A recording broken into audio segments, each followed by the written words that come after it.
All right, ladies and gentlemen, well, we finally have news that is different from Dragon Age the Veilguard. We have news coming out from Assassin's Creed Shadows, where apparently the executive producer, Mark Alexis Cote, just recently said that video games can change the world by changing people. Now, the reason why I thought this was important to talk about is because we've been saying for the longest time that these people are using video games as a means of social change. They're trying to utilize it to enact their activism. This is something that we've seen for time and time again over the course of many years now, and they try to pretend like it's not happening, but every once in a while they let the mask slip off and they tell you exactly why they're doing these things. Well, apparently Mark Alexis Cote thinks that this is absolutely the case, and it makes you wonder, especially since my last video I talked about 2B in Ubisoft's Rainbow Six Siege. It makes you wonder, why are they doing all of this? And now we finally have our answer. For a modern gaming audience.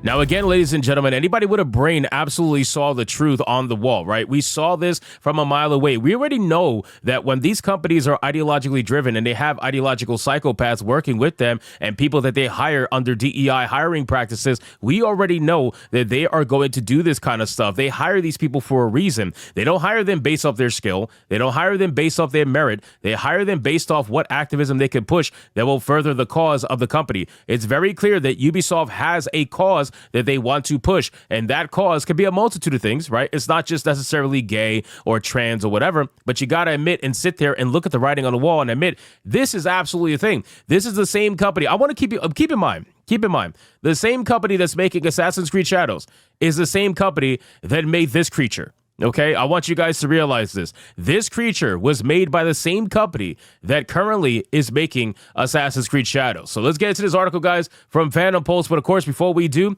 if you are new here, just consider hitting that subscribe button. I would greatly appreciate it, and like the video to push us out into that YouTube algorithm. So this is the guy right here, and it says Ubisoft's executive producer for its Assassin's Creed franchise, Mark Alexis Cote, revealed that the company is attempting to use video games to change the world by changing people. Now, this is the thing that they all believe, right? And if you look all the way down to their investors, Larry Fink over at BlackRock has this same exact mindset. He thinks you can force change on people, right? He thinks that you can force social change by constantly putting things in front of people's faces that they don't necessarily want to see in the hopes to normalize it till eventually getting to the point where they change. But the funny thing is, they're not changing in the way that they were hoping. They're changing in the way that's actually reverse of what they were hoping. They thought that by constantly putting the gay stuff into your face, they thought that by constantly pushing the trans stuff into your face, or BLM or whatever the case would be, by pushing this in your face, that you were going to accept all of it. When in fact, all that's happening is that people are rejecting it in mass, right? It's happening more and more and more. We know this to be true, at least for the United States, because look at the recent election. The recent election has proven that people are over it. People are tired of it. We don't want to hear this nonsense anymore. We're sick of it. And this is why Donald Trump ended up winning against Kamala Harris, quite simply because they went too far. They did too much, and they did too much too soon, and they enacted social change in a way that actually didn't work in their favor. But then it says in a keynote interview at XDS 24, Cote revealed that the first question that Ubisoft CEO Yves Guillemot always asks is, what will players learn? He then explained why he asked this question. What I think has driven Yves for 37 years now is this idea that video games can change the world, and you start changing the world by changing people. And if you give them something to think about, even while they're having fun, right? If they can learn something, then you can change one person. You can change the world. He added, that might be true if you were actually trying to give people something to have fun with. You know what I'm saying? I don't know what's going to be fun about playing this man creature in Rainbow Six Siege other than getting the opportunity to destroy one of them on screen. I really don't think, I don't understand what's fun about that. I don't see what's fun about destroying a character that is known and loved from Nier Automata. I don't understand what's fun about that. But again, these people are a little bit odd. Then he says he was asked a question about how he keeps the traditional Assassin's Creed fan base satisfied while also bringing in new players. Cote said, I have the chance to have what I call an evergreen franchise, and it's a great honor to be able to steward that because the playground that I have in front of me is the entirety of humanity history. So it's diverse. It can be inclusive. We can tell different stories that would have a pull for different people in different parts of the world, and we're not stuck telling the same story over and over and over again with the same heroes. So each time you pick up an Assassin's Creed game, I want you to learn something something new, which is very important, but to discover another part of the world, another part of our shared history. And that's what I like about Assassin's Creed, because it can feel always fresh, because in each game that you play, it's both a plus and a minus, because each time you start fresh, but there's a risk to starting fresh every time. You need to be building these protagonists so that they're engaging, so that people can relate to them. Yeah, so how exactly are most Japanese players going to relate to Yasuke again?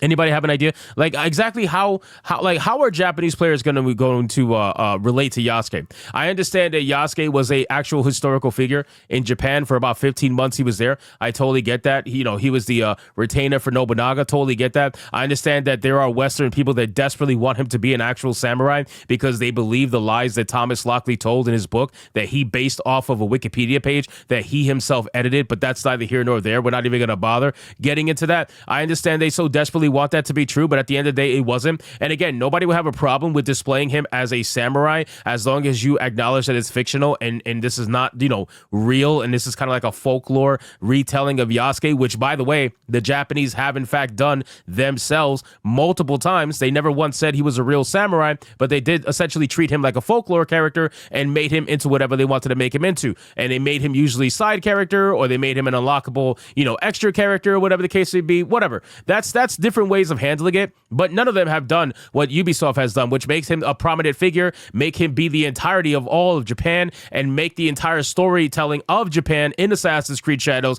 be based through the eyes of a black guy. I think that's absolutely insane, considering that every other Assassin's Creed game, with the exception of one of them, had a protagonist that was based in the area of which the game took place in. Again, we could go down this rabbit hole. We've said it so many times. It's fine. I understand. There's people out there that desperately want Yasuke to be the protagonist, and not because they think it's going to be the most fun opportunity or the best representation for Japan, but quite simply because they're selfish. That's really what it is. They're selfish. They're greedy. They want everything to be about them. And if it's not about them, they get angry, right? And the moment you virtue signal to them, if you try to double back and say, you know what, we actually made a bad decision, we're going to go with another protagonist, that's it. You're cooked. You're done, which is why Ubisoft is not doing that. Ubisoft is investing another $20 million over the course of 6 months until Black History Month of next year to release Assassin's Creed Shadows and fix the issues with the game. $20 million for just 6 months. And I want you guys to really sit there and understand and think, for the people out there that are like, oh, the budgets can't be that high.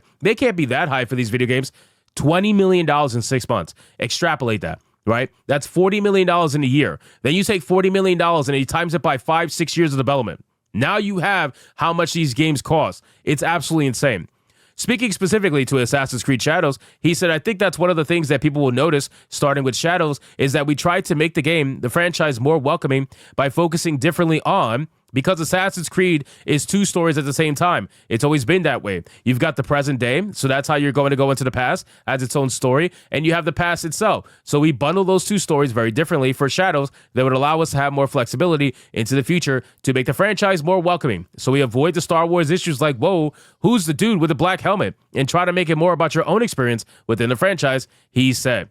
Now, again, I don't know what was not welcoming about Assassin's Creed, because Assassin's Creed was one of the most popular franchises at one point. So to sit there and say that now it's more welcoming, why? Because Yasuke's at the forefront? It's insane. It's very clear that this is an ideologically driven decision. We know this because, again, look what they did with 2B.